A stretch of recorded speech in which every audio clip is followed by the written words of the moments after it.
First of all, you don't know me. We're all about that high school drama girl, all about them high school queens. We'll take you for a ride in our comic girl, drama girl, cheering for the right team. Drama queens, smart girl, rough girl, fashion but you're tough girl. You could sit with us, girl. Drama queens, drama queens, drama queens, drama queens, drama queens. Well, hello, everyone. Welcome back. You have me and Sophia today. Hi, guys. Out of pocket. I think that's what that means, right? Out of pocket means I'm on my phone out of the house. Is that what it used to mean? And now it just means I'm unavailable?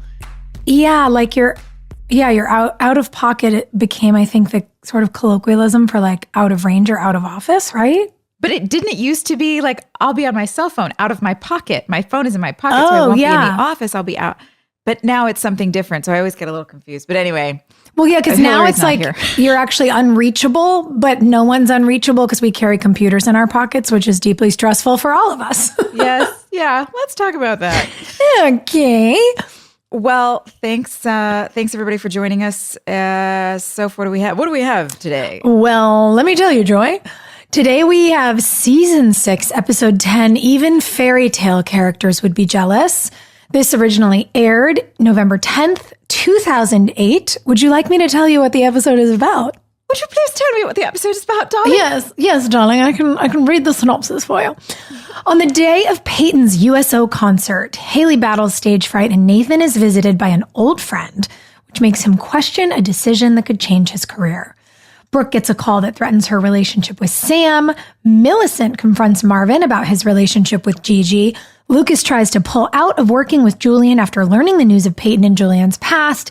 Angels and Airwaves makes a guest appearance. And this episode was directed by sweetheart Janice Cook. Yes, and written by Nikki Scheffelbein. Mm-hmm. We love both of them. Oh my gosh. Okay, first of all, Angels and Airwaves was so great. And it was really fun to see your face at the table when you were talking to... Okay, so here's the thing. My daughter, who's 13, has a constant... loop running in her mind that she never fails to remind me of, which is, Mom, you are not cool. Oh, that's nice. Yeah, it's great. It's great for the ego. So when you were sitting at that breakfast table looking at Sam and you said, are you so excited about Angels and Airwaves? That's it. You put your hands up, you made that face, and the way she looked at you was the way my daughter looks at me, reminding me that I'm not cool. Nevertheless, Angels and Airwaves was really great. They were so great. It was also, I just remember, I have such a sense memory. This is one of those episodes that I feel like in my bones, you know? I remember the way everything smelled and like how windy it was. It was one of those nights when we were on the base where it was so warm, but the wind was crazy. Those like perfect nights you get in the South. But you know, I grew up in California. Like I was a hardcore Blink-182 fan. That was my era. And so Tom DeLonge coming with his new band on our show, I was just like, oh my God. And he was the sweetest, just like such a genuinely kind man to all of us, to everyone on the base. I was really so impressed because he was like a larger than life, famous figure to me when he showed up. And he was just like great to everybody. Yeah. And that was cool. The whole band was. Everybody was just super professional. And it's always, I think it was always a little strange for bands coming in because it's a TV show and they did music videos and they did live concerts, but they didn't do TV shows. And so this might have been a little easier for them than a trick kind of situation because it really was a full, I mean, we really did a full concert for the entire base. It was Lejeune, right? In my head, it was Jacksonville Air Force Base, but I'm like, oh, maybe we were just in Jacksonville on a different base. Like it all starts to mash together. Yeah, like did we say it was the Marines, but we went somewhere else? I think so. I'm not sure if it was an Air Force base or an Army base. But Derek, the character Derek, real Derek, was established as a Marine, but I'm pretty sure I felt like it was a different base. Guys, I'm sorry. None of our muddy memories are like interesting to listen to us try to figure out at all. We're just like, what was it? Hold on. It was so long ago. Quick, read the phone book. But it was such a cool experience. And I remember how special it felt to go up there because Jacksonville is only 45 minutes from Wilmington. And it was the reason that, like on weekends, if we went to shows at Level 5 or, out to the bars or whatever, there were always, people from the bases on their weekends off, like partying in Wilmington. And so it was really cool to be able to go and do something personal for them. It was really, really special. I know Hilarie mentioned last week, and obviously she's not here this week to talk about it, but her friend Scott had passed away, and it really meant a lot to her to be able to do something with the USO. And so it was this thing where it felt like a way for us to give back to part of our local community. And it was so personal to her that I just remember even then knowing like, this is really special. I had never been on a base before at all. Had you on a military base? No. My granddad was a Navy man, but that was obviously so long before I was born. So there's such like a deep respect for service in my family. Yeah, me too. It really was getting to know folks at the USO, thanks to Hill, that led me to eventually go on a USO tour. And I visited a bunch of Air Force bases in Germany and Turkey. That's great. It's like always really fun when I'm around Air Force guys now. We like trade stories, and it's such a, it's such an incredible thing, I think, to devote your life to something like that. But it was neat that we got to do this like basically in our own backyard. Yeah, it was so close. And then the interesting thing of putting on a concert for everyone there, all the families on the base, it was also kind of a trip because, to your point earlier, we had a TV show to shoot. So we would do a take and then we'd have to do another one. And we were like, guys, bear with us. There's going to be like a bunch of weird repeated things. But then when the bands play, they will actually just play. That's right. They organized it very well that day. And I remember this because when we got there, we were filming all day long. We filmed all the scenes, all the backstage scenes, all of the stuff that was happening, even that was supposed to be happening during the concert backstage. We shot all that ahead of time because we were only going to have the crowd for, a certain number of hours. And we didn't want to tell the crowd. The crowd wasn't part of our show. The crowd was there. We were putting on a show for them. Right. Right. They weren't like normal extras who are like, we signed up for a 16-hour day today. It wasn't that. Yeah. Especially since a lot of them, most of them were military families, and we're not going to show up and go, hey, please serve us more now. We're here for you. So we did get to shoot a lot of this stuff ahead of time. And then once the night started setting in and we really shot that concert, they'd been rehearsing with the cameras all day long. Mm-hmm. This is before drones were in action. So there were 3 or 4 giant cranes with cameras attached to them. We brought in extra crew from Atlanta, and possibly some guys down from New York too, who were really adept at filming these big concert things that our directors just didn't have the experience with. And then Janice had the pleasure of rehearsing for that all week long, all prepping for that all month. And I was surprised it went really smoothly. I was really blown away. Yeah, it was a really cool thing to watch. And I think that was part of the luxury of being 6 years into our show. We had such a good rhythm and we functioned so well that they were able to take on this really big project and do this weird hybrid thing where it was a storyline for a show, but it was an actual event for the troops happening at the same time. And it was pretty wild. Yeah.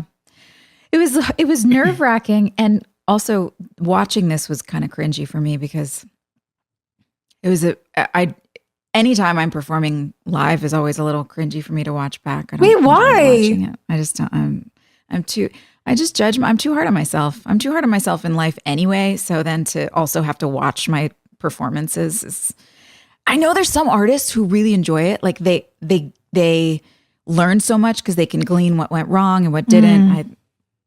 I haven't evolved to that state yet. I would like to, but I'm working on it. But anyway, yeah, and it was weird. It was at such a weird time in my life, and it just felt like, I mean, a lot of the band members were people that I was, that I knew really well, that I was like, had relationships with outside of the show, but I wasn't in an actual band with, and it was just so strange. So it was hard. And that red dress. I like it. It reminds me of the promo dress. The what? That like red and white promo dress from earlier seasons when your hair was really blonde and curly and long. Like it gave me like flashbacks to earlier days of the show. Oh, I liked it. Thank you. Yeah. Well, yeah. Anyway, the concert was fun. We had a good time. Also hilarious. Did you notice the scene where Peyton and Sam and Derek are yelling at each other? They're backstage and clearly somebody told them there's going to be really loud music. Yeah. So you guys have to do all your dialogue to yell over the music. Shouting. Shout at each other. And no one is shouting in any other scene. No, but there also wasn't loud music. They walked off the stage to a section where there was no loud music. So it was just people yelling at each other like community theater. It was so funny. It was so insane. That's one of those things that happens where you're really just trying your best to guess how things that you're filming on completely different days are going to cut together. You have no idea what it's going to be. And then in the sound mix, you're like, wow, it was really a shame they didn't do any takes where they weren't all screaming over a concert that we've decided that doesn't exist. Is basically going to dim down to like background elevator music behind every scene. What are you going to do about Brooke getting that call from the adoption agency? It's so bad. It is so bad. Okay, where do we go? Because obviously shooting the concert was wild. We've got a lot of technicalities, that were firsts for us, despite the fact that we'd shot so much music and trick. Mm-hmm. This was, a big undertaking and a big episode for all of these characters emotionally in their relationships. I loved when Lucas comes to tell Haley and Nathan about the Peyton and Julian history. And you're like, oh, I just love when the drama's not about us. Like, it was actually so funny. I felt it as an audience member. I was like, oh yeah, they're having such a nice time encouraging each other to like pursue their dreams and everyone else is having a nightmare of a situation. Yeah. Low drama Haley. This is the season of low drama Haley. It's nice. So nice. Yeah, that was funny. I really enjoyed the Lucas. Let's start there. I'm like, I really enjoyed the Lucas of it all. Because that was, first of all, I so deeply relate to Peyton stop saying okay. Okay. Yes. I mean, it was a fun gag, but it was so funny. That is one of my biggest pet peeves in a relationship, when I communicate something and then the other person goes, okay. I'm like, okay, what? Okay, you have thoughts? Okay, you don't want to fight, so you're just saying okay to make it go away? Okay, you can't stand me and you don't want to listen to me anymore? Okay, you're going to do it and you have no problem? Like, what does that mean? Oh my God, the way I feel about it is I'm like, I just poured my whole heart and soul out to you and gave you minutes of details of my innermost vulnerabilities, and the feedback is okay? Hello? Like, if I've learned anything, that is funny on camera. In real life, probably very indicative that you're not actually a match. Hard to swallow in real life. Although that is such an ADHD thing to pour out every possible detail that you could ever give. Oh, yeah. And then also on the other end, if someone is pouring all that out at me, often I get overwhelmed. And so my response might be, okay.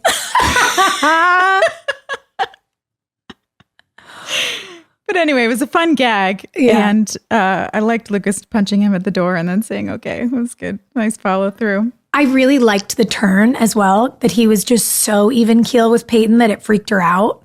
And then he punches Julian. It's like, oh, there it is. There's the response that she's looking for. And I actually love that as their storyline ran through the episode, in the end, she admits that she likes that he got jealous. Yes. Julian is more dastardly than I expected him to be. Mm-hmm. I don't remember a lot of his storyline because we were in season 6 by now. We were at the point where a lot of us, AKA me, were reading scripts and kind of going, my line, next page, my line. You just glean what's yours. I was pulling the Antoine move because I wanted to be surprised by what was going to happen in the episode. Surprise, I didn't watch the episode, so I never knew a lot of what was going on, and I had no idea Julian was so dastardly. Yeah. Well, that was, I thought, so funny last week when we had Austin on, him saying that he didn't remember Julian being such a bad guy. Yeah. You know? Yeah. It's funny, I remembered it really clearly because we'd known each other for so long. And I was like, why are they making this like sweet human be a bad dude on our show? This is so weird. And it was really interesting, you know, to see the way that they had his character turn over the years. But I think that that dastardly energy, as you put it, works because you just don't know what you're going to get from this guy. And remembering what it was like to watch these episodes before we knew where Julian was going to go. It's nice to be suspicious of someone in the Peyton and Lucas world. And it does give me something to do as Brooke. Like when I really sit down with him to lay down a boundary. And I love that both Brooke and Millicent are just like throwing the gauntlets down with these people. But I like that Brooke was able to. Yeah. I like that I was able to use my own experience as a character to be like, yeah, you've read the book, so you know being in this love triangle is not a vibe. Enough. Like, enough.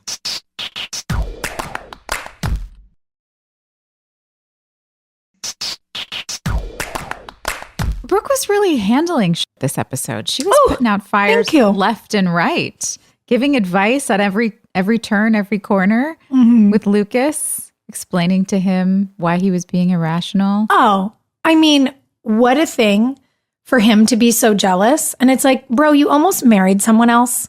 And I love when she's like, you tried to hook up with me when Peyton broke up with you. I'm never going to tell her, but you're an idiot. Yeah. You know, and I do love the way that she is in this era. Like Haley's in her no drama era. And Brooke is really in her sassy mom era. Like she's momming everyone. She's momming Lucas and she's momming Julian and she's momming Sam.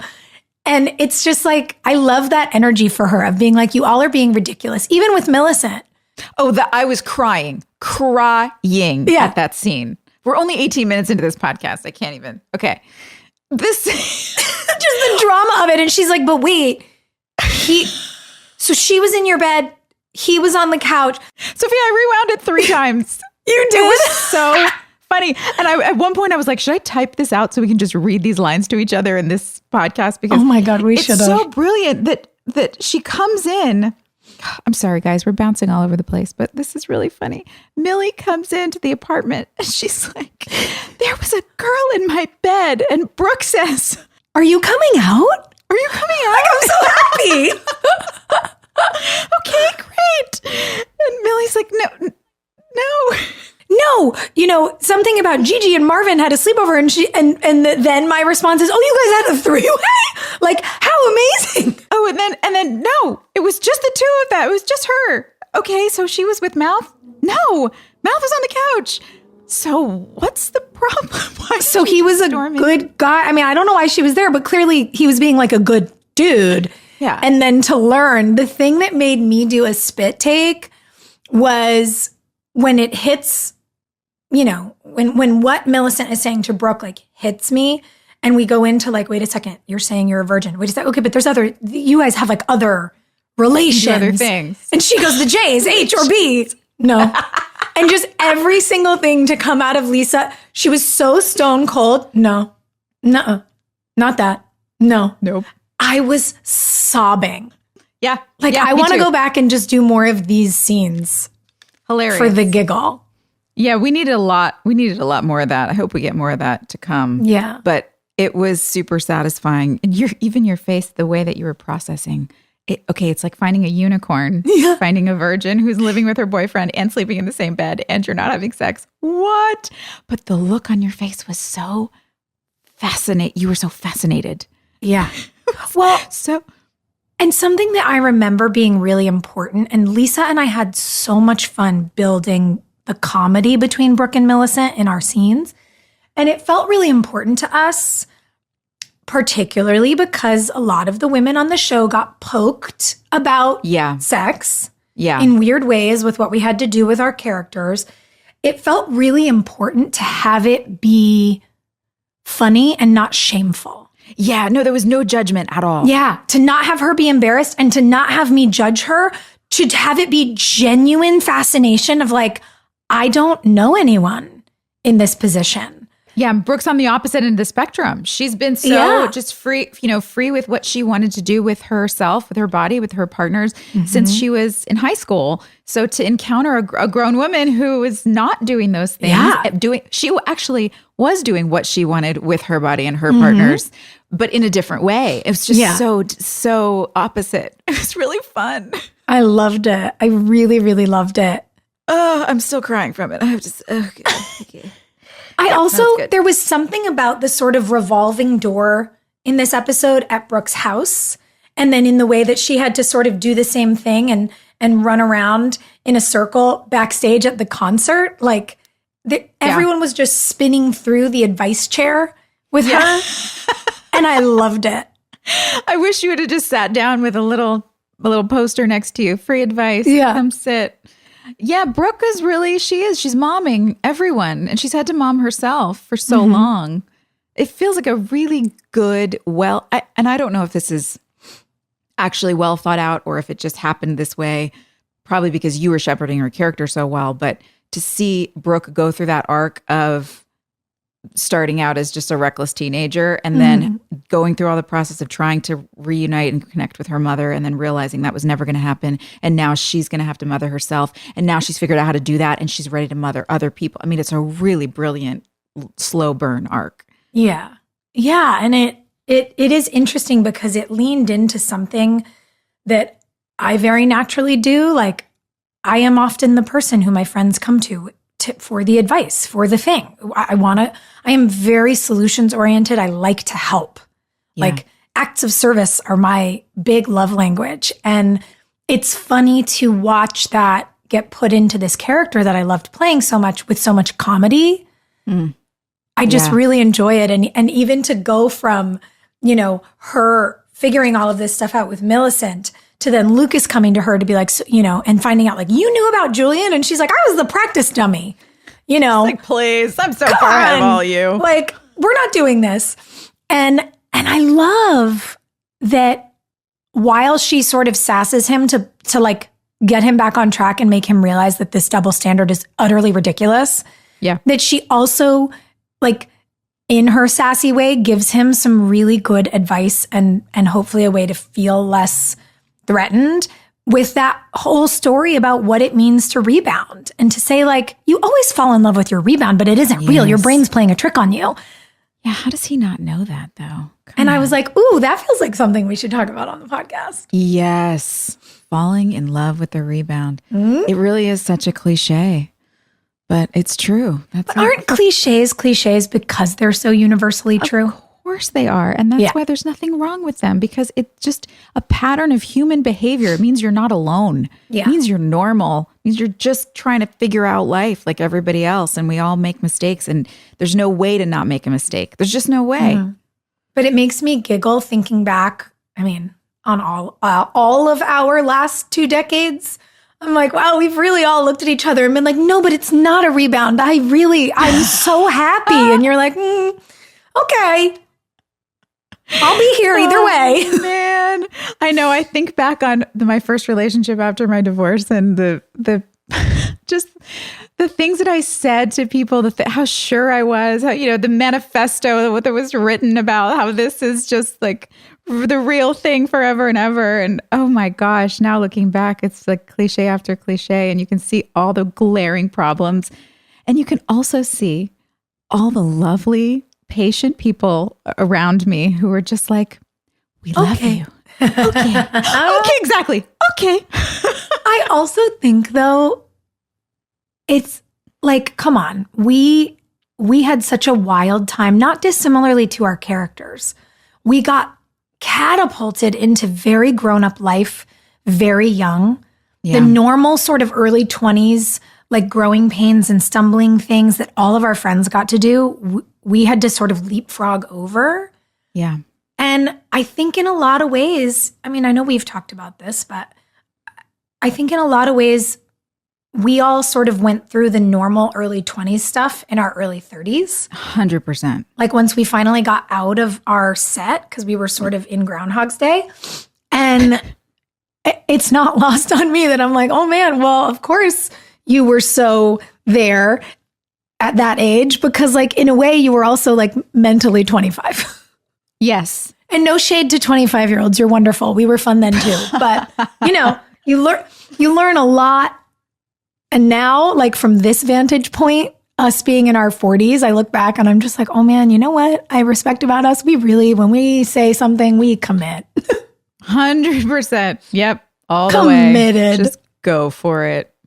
I think that's so true that we just evolve. Like every stage of life has to be had. It just doesn't always happen in the traditional order.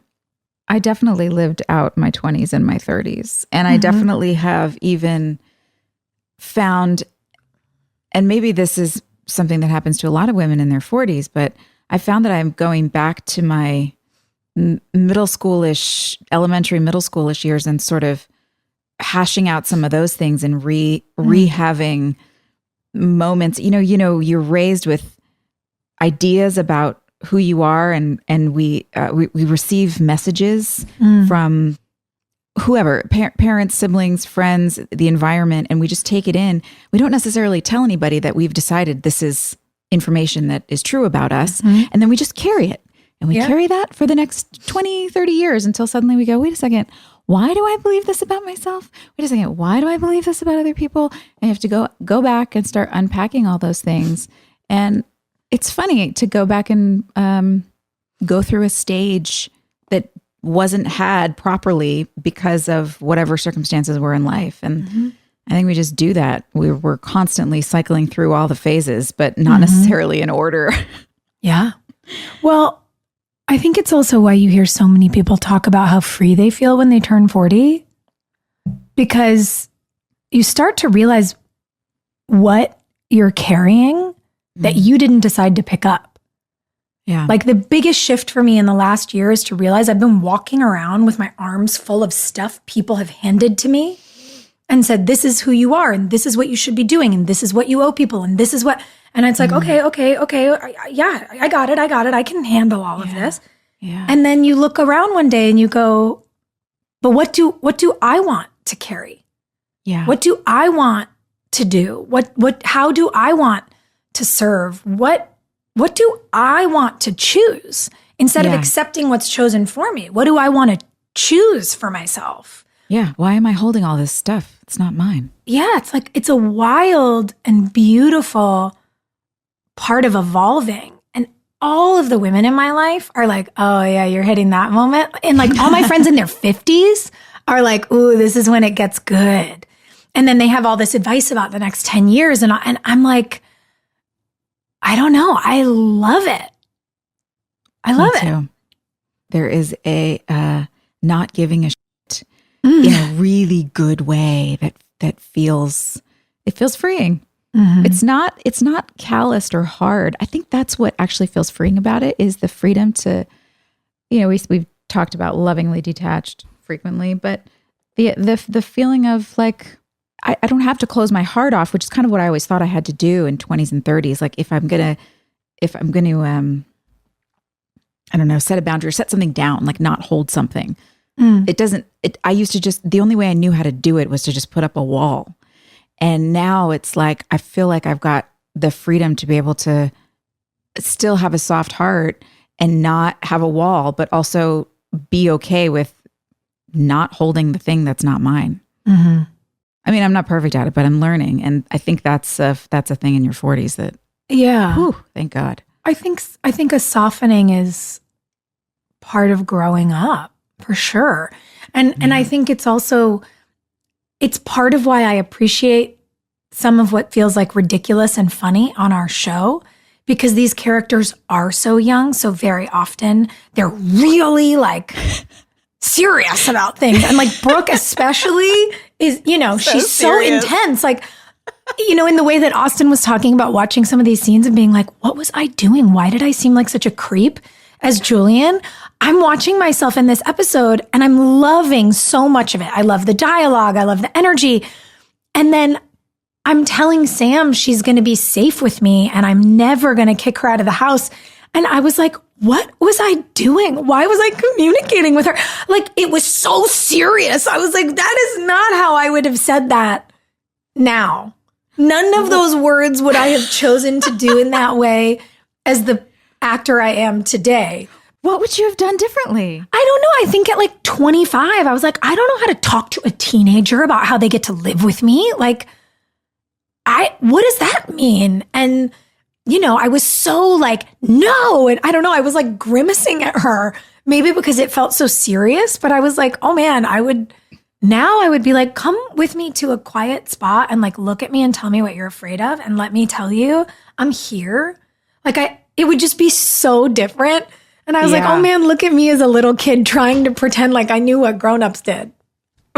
Right. Isn't this how we do it? Yeah. Like silly relationship advice among all of us tracked for me. Oh yeah. But like, you are my child and you will live with me and you will never be kicked out on the street. I'm like, what am I doing? Because Victoria never did that for her. Victoria was always so ambiguous and so non-committal that of course she went. We always do the opposite of whatever our mothers do, and then we turn out to be our mothers, of course, somehow. But of course, she's doing exactly the opposite of what she received from Victoria. I actually think that scene really worked because I think Sam's character needed that. She needed somebody to fight for her. She sat across the table from so many social workers and therapists and probably a lot of foster parents who were, you know, gentle and soft, and it didn't match her. She has a bubbling swamp of complication and anger and frustration and all of these things inside of her that to be met with someone that sees that and can combat it. And not just combat it, but hold space for it and even overpower it. That it really worked. Fine. And I think that's why she was crying. The look on her face, my God, she's such a good actress. I know, she's such a cutie. Okay, fine. Maybe I don't dislike it as much as I thought I did. But we would handle it differently now, for sure. Yeah. Yes, for sure. That's why she needed Brooke, though. Yeah.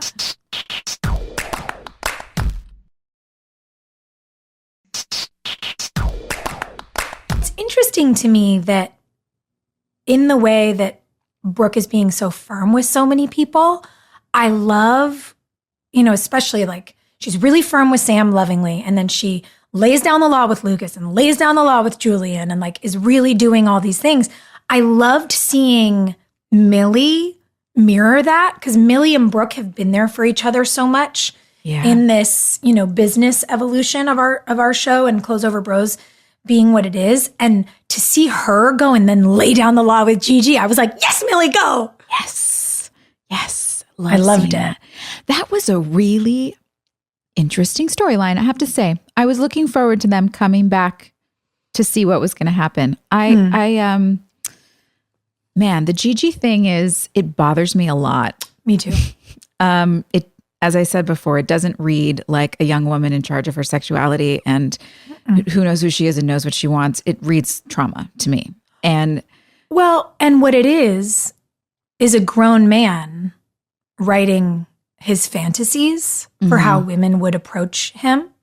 Yeah. And essentially breadcrumbing that like, well, what's a guy to do when these hot girls in short skirts just keep hitting on him? It's the same thing that they did with Uncle Cooper with the Rachel storyline years ago. Oh, that's right. But she's in her cheerleading uniform and she's taking off her clothes and she's only 17, but what's he to do? It's like, it's so ick for me. This is so it still reeks of that 90s purity culture that I particularly grew up in the evangelical church of like, but you know, men are just like, well, we get two messages. The first is the men are the most important and most powerful. But the second is men are weak and they just can't handle what are they to do if you're wearing a tank top around them? Oh no. God forbid spaghetti straps. Yeah. The amount of times I got dress coded, but like, it's so wrong, offensive. All of the above. Oppressive, all of the above. And so I felt like that's what I was watching more of. Yeah. Of that. Oh yeah, we're all just sirens. Wait, God forbid, a shoulder happens to be seen or an ankle. And what it also does is like Gigi's entire job here is to be inappropriate and throw herself at this man. Yeah. She has no input on work, no thoughts about journalism. This was my note. I wrote this in my notes. I wish we knew she was amazing at her job. Yeah. Just because it felt like that would give me some context for why she's still around. Yeah. Because otherwise, it really makes Mouth look like genuinely weak. Because why is he not just being like, go home? I don't want you working for me. I don't want you in my life. I don't want you in my relationship. This is inappropriate. I'm calling HR. Go. But if she was exceptional at her job, now we have some complication and some drama. Like, I can't fire her. She's the best out there, or she's like, I don't know. I ran out of things to say. Yeah, if she had the same sort of sports knowledge that Mouth does. Remember when he has his Save the Day scene episodes ago where, the announcer fails and so he's like, this is what happened. And, he becomes this incredible sports guy. If Gigi knew more about sports than Mouth, and was like a badass camera woman.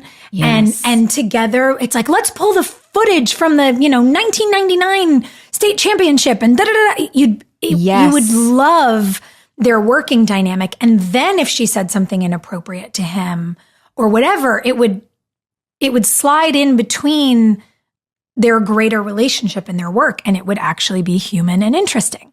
Yes, exactly. But, what a credit to Kelsey, because she's been given essentially one thing to say over and over and over again for months.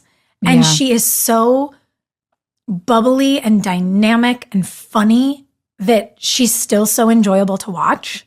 She is.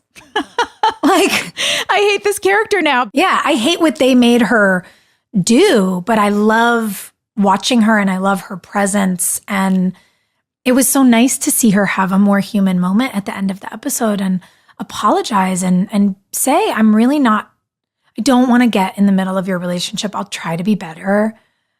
I was like, I just want to see more of Kelsey growing and acting. Like, I want to just watch her. Yep. Well, we got to get her on the show.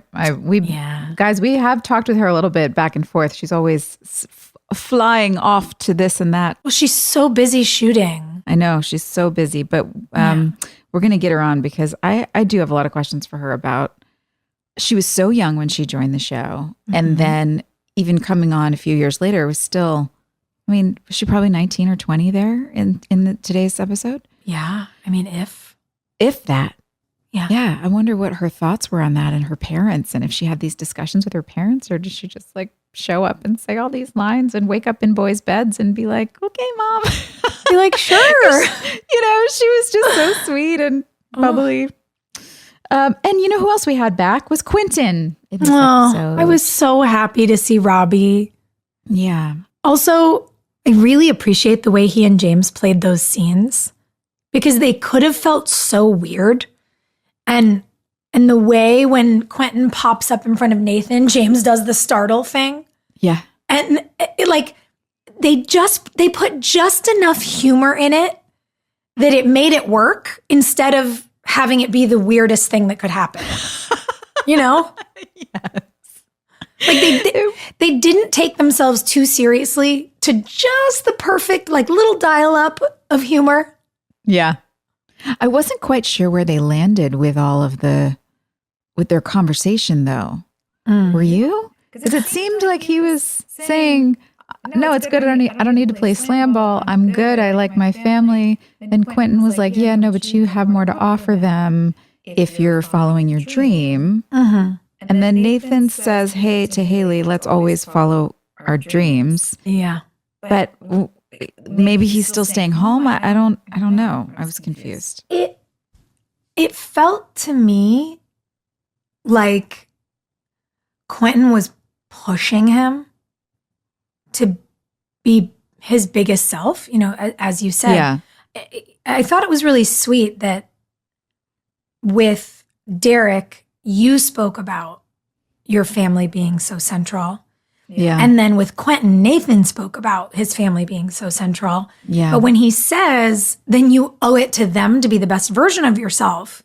And then you come home, and I felt like Nathan was beginning to travel down the road of, you should be doing your music and I should be chasing my dreams too. And we know it's not going to be slam ball because they just won the championship, but what will that mean? Will he try to play basketball? Will he try to be a coach? I mean, obviously we know where the show goes. Well, he couldn't go back and play slam ball in the next season? I don't actually know what happens immediately. I don't but either. I just know where we wind up, and I'm like, well, he'll chase his dream too. But it is interesting to me that it feels like he's beginning to breadcrumb a conversation based on this, experience he's had, with this imagined or whatever conversation he's had. I love the Quentin walking through the wall, the good old highway to heaven, Quentin walking off through the wall. That was really funny. It was great. Yeah, that is, he's starting the conversation. That's a very real thing. I don't know how well I can relate to it because I raised my daughter on my own and I was working and raising her at the same time. And that was, really my only option was to work and also have help and be home with her. But there are a lot of people who let go of dreams for the sake of staying home with their family because that becomes a bigger dream, or maybe it always has been, or maybe it's out of necessity. Not everybody gets the privilege of following their dreams the way that they want to. Well, and I think there is a practical reality that there is always a trade-off, right? Yeah, to everything you say yes to, you're saying no to something else, always. Yeah. And, obviously it didn't land where I thought it would, but I took a year off in pursuit of the family dream. Yeah. And it's a very weird thing when you cross the bridge and you realize it's not the bridge you thought it was going to be. And and you don't get that time back. Yeah. And, no matter what it is, there's no way to hold everything you want to do at the same time. It's like that adage, right? You can have it all, just not at the same time. Yeah. The sort of seesaw of it, as a single mom, so many of our friends know as, either single parents or one half of of couples who have to travel for work, in whatever way we experience it, the trade-offs are big and it's a hard thing to do.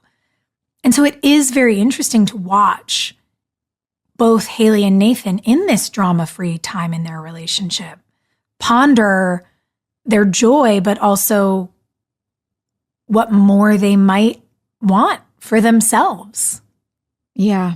What is this going to look like for us? How do we, do we want more kids? Do we want to go off and pursue music and sports and all of these things that we want, how, and also the idea of, is it all about just us and our dreams and my individual dream and your dream? And is service involved? Is community involved in that? It's such a Western ideal to think it's all about me and me accomplishing my dream and me fulfilling what I want. There's so many cultures in the world where the community is the most important thing. Your family is the most centric thing, and you do what you can to sacrifice for them. And fulfillment comes in so many different ways that, it's funny. It's funny to go through the motions of chasing the thing that you think you want, and then getting it and being like, this is not being like, what I wanted. Yeah. Whose life is this? Right. Well, it's really interesting. My best friend and I have this conversation a lot, that one of the things we really love about each other and our friendship is that we said it earlier, you and I, we are all in kind of people. Yeah. And we've both learned to not be afraid to be like, I gave it my all and you know what? It's not for me. Yeah. Okay. Next. Like, yeah. And I think there's something really interesting about that. And I think the tessellations of that experience. Ooh, what's that word mean? Like remember when we would did you ever study Escher tessellations in math? Like the shapes that repeat in every direction. And so like no matter which way you look at them, they go on sort of forever. Oh. So this sort of like there would be a chair and then it would rotate around and around and around. I'll send you a thing about it. But this is great. Essentially the idea when you think about like, you could have this experience where you get something and then you go, I thought I wanted this and I don't. Or I thought this was really good for me and I realized this is a toxic dynamic, however you define it. Yeah. Not for me, moving on. Or like one tessellation over, it's the same life, but let's take Haley and Nathan, for example. You're in this moment where your family life feels really good. Your romance feels really good. Your kid is doing great. You're both really happy. But maybe you're happier in the we than in the individual me. And you go, I did like being on stage tonight. I did really miss it. I love that thing that I do. And he's like, yeah, I do want to be here for my family. And I also love basketball. And you have to sort of figure out how you have what you love and also might want more. And like you were saying about community and sacrifice, and we were saying earlier about the sort of seesaw, you can have it, but maybe not all at the same time.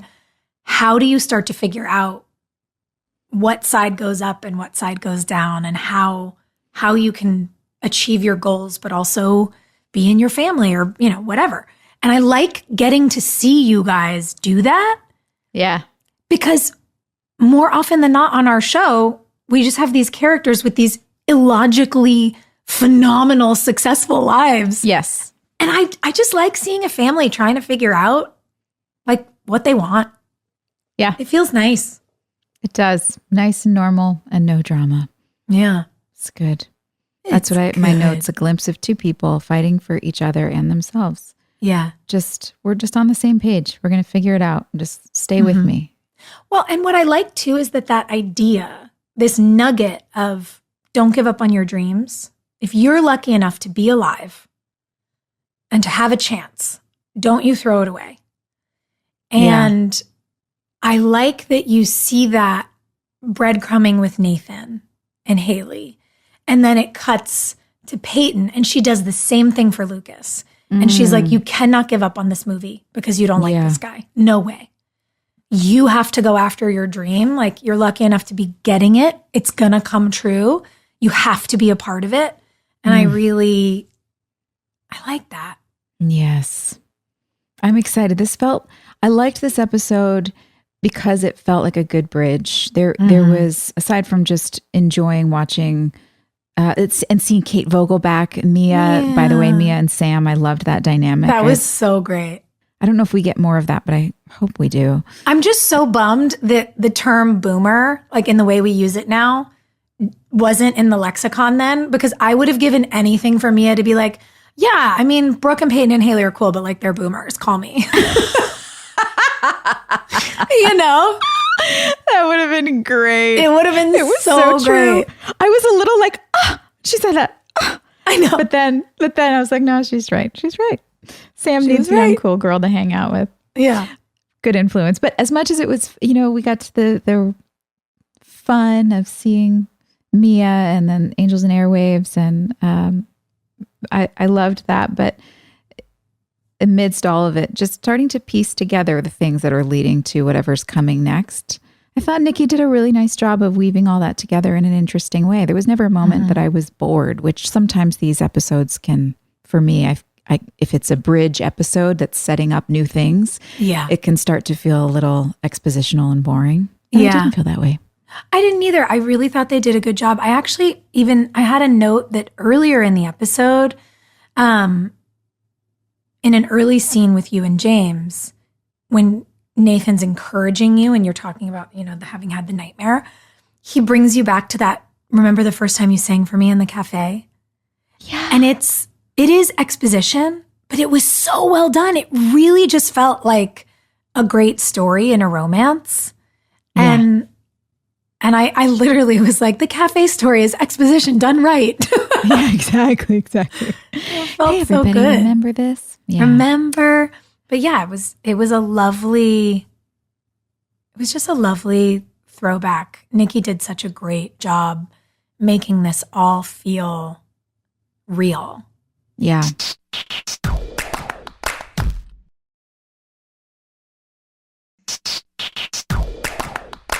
Well, do we have fan questions? We sure do. And actually, this is a good one for you. It's from Riley, and it says, back in 2008, I remember hearing rumors in the media that Nathan and Haley were going to adopt a child. Was there ever going to be a storyline that Haley and Nathan adopted Sam, or was it always meant to be Brooke who adopted Sam? Oh. Did you ever think Haley and Nathan were going to adopt? Okay, it sounds familiar, but I don't know if that's because I wanted to, like, I've always wanted to adopt at some point in my life. So I don't know if that was just a discussion that maybe I had with, I don't know. Did you ever hear anything about this? Here's the thing. I do not ever remember hearing this, but I also earlier today on a call was reminded of a speaking engagement that I did years ago where I interviewed like a very famous author. And when I tell you, until I was reminded of it, I literally had no recollection. Like if you'd asked me if I'd met this man, I'd be like, no. But he's in like every, I see what you're you know saying. what I mean? Like I'd be like, no. And then I was like, oh my God, I interviewed him. I've got people like that in my life. Yeah. But it was like such an out of context random thing to do that my brain forgot about it. Yeah. So as I'm reading Riley's question, I'm like, I don't ever remember hearing that rumor, but that doesn't mean that it didn't exist. Totally possible. I know that the Sam storyline was always in Brooke's sort of vertical. Sure. Because Sam shoplifted from her, and then we get where we get with Xavier later with the Sam overlap. It was always really wrapped up with her for me. Yeah. I think the thing that was a bummer for me was not being able to keep Ashley on the show with us. Like, I don't know. I think it would have been kind of cool if she'd always stuck around. Yeah, it definitely would. But she needed to go star on her own TV show. So good for her. That's right. Yeah, that would have been really cool. No, I think Sam was always meant for Brooke. She had to have been. But it would have been cool if Nathan and Haley had adopted. That would have been great. That would have been neat. Yeah. It would have set a really great example, actually. Mm-hmm. An honorable mention. Oh, gosh. What do you got? What was your honorable mention? I didn't think about that this episode. I mean, can I make the scene between you and Millie my honorable mention? Honestly, it's mine. Yes. I want us to do a dramatic reading next week so bad. I wish we had the script. I 100% would read that with you right now. I'm not kidding you. I rewound it 3 times, crying, laughing. Oh my God. So good. Yeah. I thank God was wearing a black sweatsuit because I did a full actual spit take with coffee and was like, well, here we go.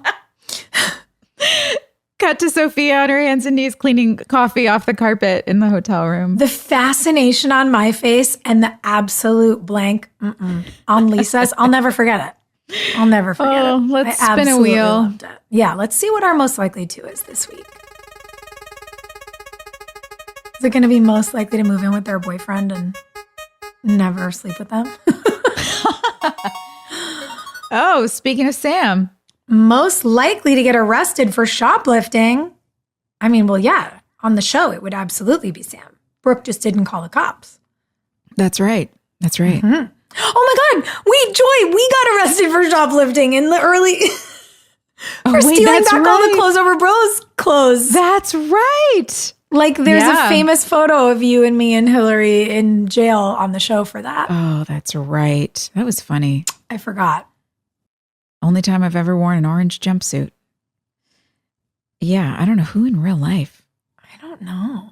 Who would shoplift and then also get arrested for it? I don't know. Like I'm too much of a chicken. No way. I can't even steal a pack of gum. I'd go home and would not be able to fall asleep. I was like helping work at a fair at my school in the 4th grade. and I like picked up an eraser from one of the tables, and I don't know if I meant to or I just forgot or I was walking around, whatever. 2 hours later, like I realize I have an eraser in my pocket and I'm sobbing. And I'm like, I took this, I stole it. I hadn't even gone home. I was like sobbing hysterically. And I don't know, like I think it scarred me for life. Were you sobbing because you thought you were going to be in trouble, or you? I mean, maybe, or I felt bad because I had put something in my pocket that didn't belong to me. I don't know. Yeah. I don't know what my plan was. Like, I don't remember, obviously, what my brain was thinking in the fourth grade. But yeah. Just like the hysterical weeping at like the shame that I felt. Absolutely not. I couldn't. It's not for me. No, I'm not a stealer. I don't know anyone on our show who is. I mean, the only thing I could think of is someone who was like maybe trying to do something sneaky for fun and then was bad at it. I don't know even who that would be though either. Who would be bad at shoplifting if they had to do it? We're not good at this question. Probably Hilarie. I feel like she would try and be like sneaky super spy and would just be clumsy, and I don't know. Well, maybe the moral of the story is we should just all like try to not steal. I think that's a good moral of the story. Don't steal, That's folks. probably what's good. All right, next episode, season 6, episode 11. We three, my echo, my shadow, and me. Sounds emo. Something's going to happen. Well, thanks for joining us, everybody. This was fun. See you next week, pals. Bye. Hey, thanks for listening. Don't forget to leave us a review. You can also follow us on Instagram at Drama Queens OTH. Or email us at dramaqueens@iheartradio.com. See you next time. We're all about that high school drama girl, all about them high school queens. We'll take you for a ride in our comic girl, cheering for the right team. Drama queens, smart girl, rough girl, fashion but you're tough girl. You could sit with us, girl. Drama queens, drama queens, drama queens, drama queens, drama queens.